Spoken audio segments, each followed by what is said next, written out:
everyone, and welcome back to my channel. So today I'm going to be sharing with you guys some tips on how to tan a little bit safer and more comfortably if you have sensitive skin. So a little disclaimer before we get started into this video. When I say sensitive skin, I don't mean like an actual medical condition. If you have an actual skin condition, it is recommended by most salons and by doctors that you just don't go tanning in a tanning bed at all, just for your own safety. But these tips should be able to help for people who maybe get itchy or blotchy in reaction to a product, or maybe like certain environmental factors like the sun or rays in a tanning bed. Alright, so let's go ahead and get started into the video.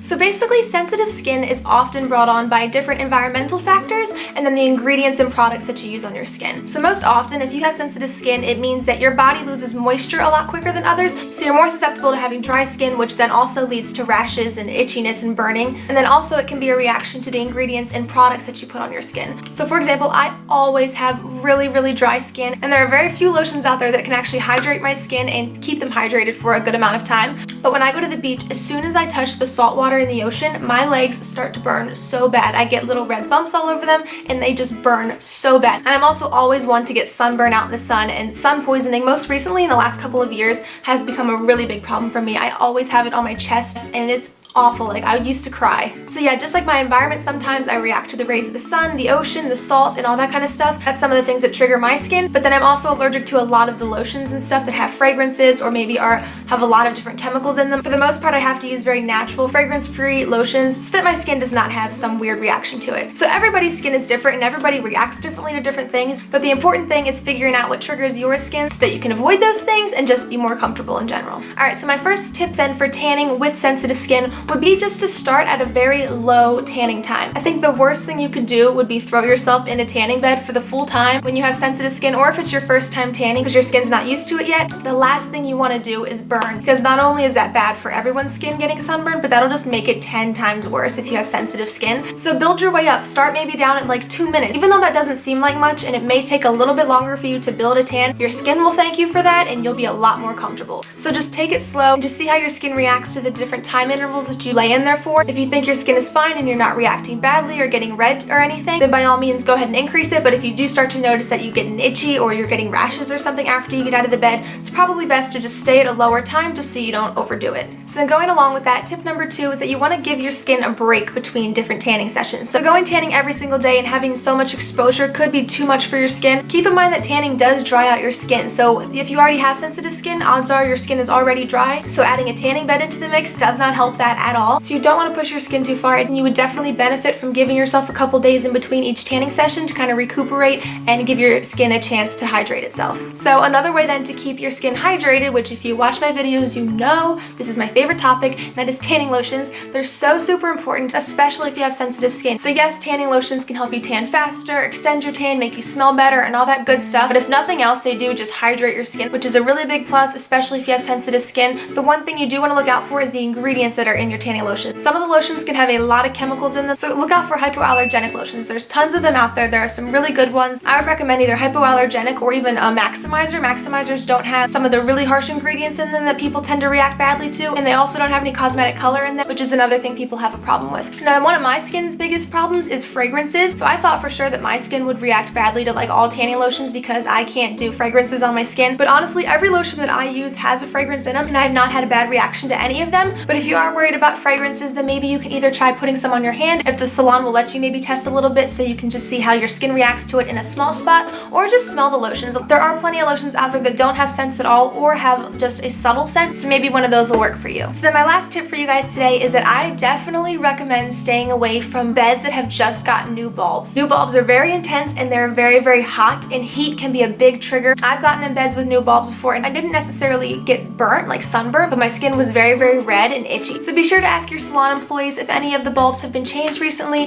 and just try to avoid those beds at least for a little while until the beds have been used enough and the bulbs have been broken in a little bit so that they have some time to cool down. Alright everybody, so that is all the tips I have for you guys today. I hope you found this video helpful, and I wanted to go ahead real quickly and congratulate the winners of my moisturizer and glammed glow giveaway that I did. So congratulations Taylor and Megan for winning the giveaway, and I'm going to have those prizes sent out to you guys as soon as I can. And yeah, that is it for today's video, and I will talk to you guys next time. Bye!